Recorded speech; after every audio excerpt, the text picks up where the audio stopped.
Hello mga kaibigan, ako po si Mark Petalco at ngayong araw ay nandito ako ngayon sa loob ng ITRONG International Exhibition and Convention Center dito sa Beijing kung saan ginaganap ang 2025 World Robot Conference. Actually, hindi ito ang unang beses na nakipagpunta dito dahil noong 2023 ay nakapunta na ako dito. Yun nga lang, ang kaibahan ngayon ay napakaraming tao at siksikan sa loob pa lang, napakahaba ng pila.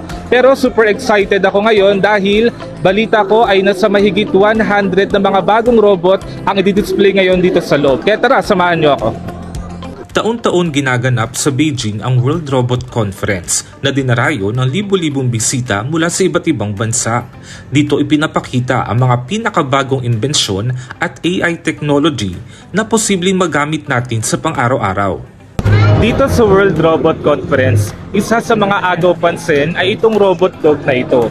Gaya ng aso, meron din tong 4 na paa, kaya din turuan. Gaya na lamang ito, naturuan siya kung paano magpulot ng mga basura. Bukod dyan, ginagamit din ang mga robot dog para sa mas malalaking misyon, gaya na lang ng pagtulong sa search and rescue operations at security patrol. Dahil matibay ang build nito, kaya nito magtrabaho sa matitinding kondisyon. Medyo kakaiba naman yung mga robot na nakita ko dito dahil maliliit at may 2 paa. Pero wag ka dahil kaya-kaya nila ang iba't ibang tricks gaya noon. Kaya maglakad at kaya magpaikot-ikot. Ang ganitong klase ng robot ay madalas ginagamit sa research para mapag-aralan kung paano ma-improve ang balance at movement ng mas malalaking humanoid robots. Kumpara noong 2023, napansin kong mas makabago at mas advanced na ang mga humanoid robot na itinampok ngayong taon dito sa WRC. Ang iba sa kanila, halos kuhang-kuha ang galaw at kilos ng tao. Para ma-entertain ang mga bisita, kasama din sa expo ang mga humanoid robot na hindi lang kaya maglakad kundi kaya din sumayaw. Yun nga lang, kailangan mo magtiyaga dahil napakadaming tao ang gustong manood.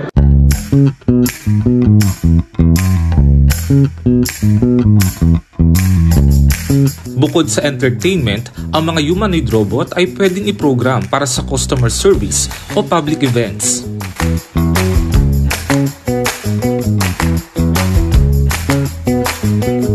Mas advanced naman ang kayang gawin ng robot na ito dahil kaya niyang kumuha ng mga paninda, ng mga chichirya, ng mga bote at ibigay sa mga bumibili. Kagaya ng self-checkout counters, layunin ng mga ganitong robot na mapabilis ang bentahan at mabawasan ang pila sa mga tindahan. Pero sa lahat ng mga robot na nakita ko, dito ako pinakanamangha. Ang mga nagbo-boxing na humanoid robot, mayroon itong AI system na kaya magbasa ng galaw ng kalaban at mag-adjust ng atake o depensa base sa bilis at direksyon ng suntok. At ito pa, hindi lang pala robot sa robot ang labanan, kundi kaya rin ito makipag-sparring sa tao. Ngayon lang ako nakakita ng robot versus tao. Yung robot marunong mag-boxing at marunong mag-react doon sa suntok ng tao. Knockout po yung kalaban. Bukod sa boxing, may robot din nag-aala football athlete. Kaya ang mga kids at young at heart na tulad ko, enjoy na enjoy.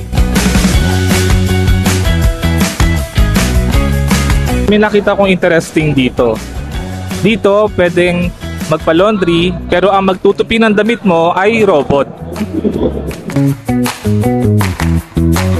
At syempre, may food tech din sa event, gaya nitong pancake robot. Walang kusinero, walang luto-luto sa kawali, pero siguradong pantay ang luto at sukat dahil nakaprogram lahat ng steps. Ito yung pancake robot. Ang ginagawa niya ay gumagawa siya ng pancake. So una, kailangan lang i-scan yung QR code doon sa screen.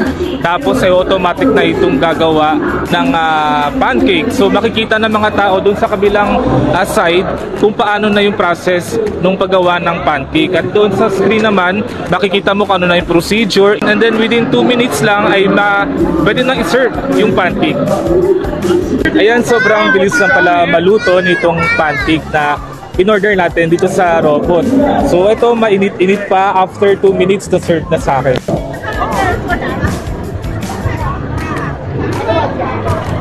Masarap!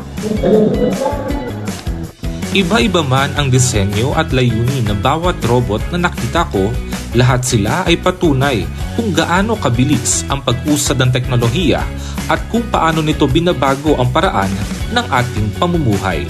At diyan nagtatapos ang ating pagbisita dito sa 2025 World Robot Conference.